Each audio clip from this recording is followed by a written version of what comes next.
नमस्कार। आज हम बात करते हैं कर्कटशृंगी, एक आयुर्वेदिक औषध। कर्कटशृंगी दो शब्दों से मिलकर बना है, कर्कट और श्रृंगी। कर्कट वृक्ष का नाम होता है और श्रृंगी उस वृक्ष पर लगने वाली श्रृंगाकार रचना को कहते हैं। कर्कट नामक वृक्ष के पत्र और पत्र वृंतों पर जीवों के द्वारा एक कोष बनाया जाता है, जिसे कर्कटशृंगी कहते हैं। यह कोई वानस्पतिक द्रव्य नहीं है, इसका निर्माण जीवों के द्वारा किया जाता है। लोक भाषा में इसके वृक्ष को कक्कड़ भी कहते हैं। प्रमुख कर्म इसका कांसर, family Anacardiaceae, Latin name Pistacia integerrima, English name crab's claw. Chemical composition में इसमें टैनिन और वोलेटाइल ऑयल पाए जाते हैं। आचार्य चरक ने इसको कांसर और हिक्का निग्रहण गण में माना है। आचार्य सुश्रुत ने इसको काकोल्यादि गण में माना है। स्वरूप इसका वृक्ष लगभग 40 फीट तक का ऊंचा होता है। पत्र इसके 6 से 8 इंच लंबा पक्षवत होता है।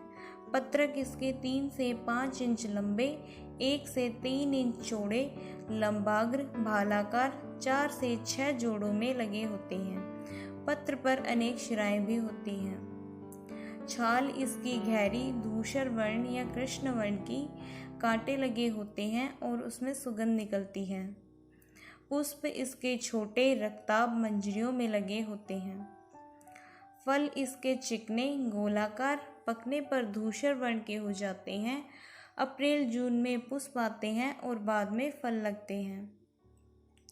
उत्पत्ति स्थान में यह पश्चिमी उत्तर भारत और पश्चिमी हिमालय क्षेत्रों में पाया जाता है।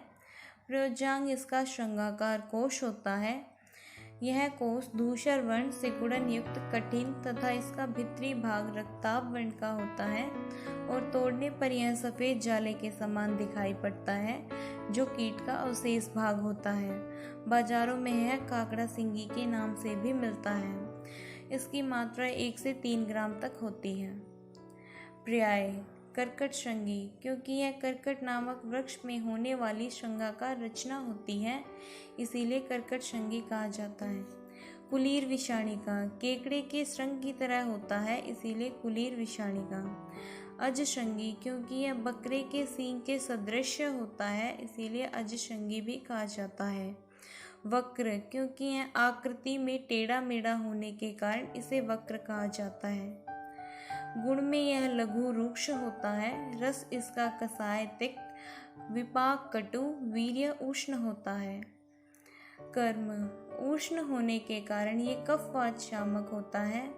शोथर यानी कि ये एंटी इन्फ्लामेटरी होता है। रक्त रोधक मीन्स ये ब्लड कोएगुलेशन करता है। दीपन यानी यह भूख को बढ़ाता है। वातानुलोमन यानी यह वायु को नष्ट करता है। ग्राही यानी यह अग्निवर्धक और पाचक दोनों कार्यों को करने वाला होता है। कफ निसारक मीन्स यह एक्सपेक्टोरेंट होता है। कफ अग्न मीन्स कफ को कम करने वाला होता है। ज्वर अग्न मीन्स एंटीपायरेटिक। बलवर्धक मीन्स इम्यूनिटी बूस्टर भी होता है। पिस्टैकिया एंटेग्रिमा के इथेनोमेडिसिनल यूज़ में यह कफ में, डायरिया, अस्थमा, जॉन्डिस और वाउंड हीलिंग में यूज़ किया जाता है। फाइटोकेमिस्ट्री में इसमें flavonoid, saponin, sterol and oils, tannins and alkaloid पाए जाते हैं। बायो एक्टिविटीज़ में इसमें एंटीऑक्सीडेंट, एंटी माइक्रोबियल और टॉक्सिसिटी। प्रयोग कफ और वातजन्य विकारों में प्रयुक्त किया जाता है। शोथ में इसका लेप किया जाता है। मसूड़ों से रक्त आने पर इसके क्वाथ से गंडूस किया जाता है। वर्णों और क्षतों पर इसका चूर्ण लगाते हैं। श्वास, कांस व हिक्का में इसके प्रयोग से कफ निकलता है और नया कफ भी नहीं बनता।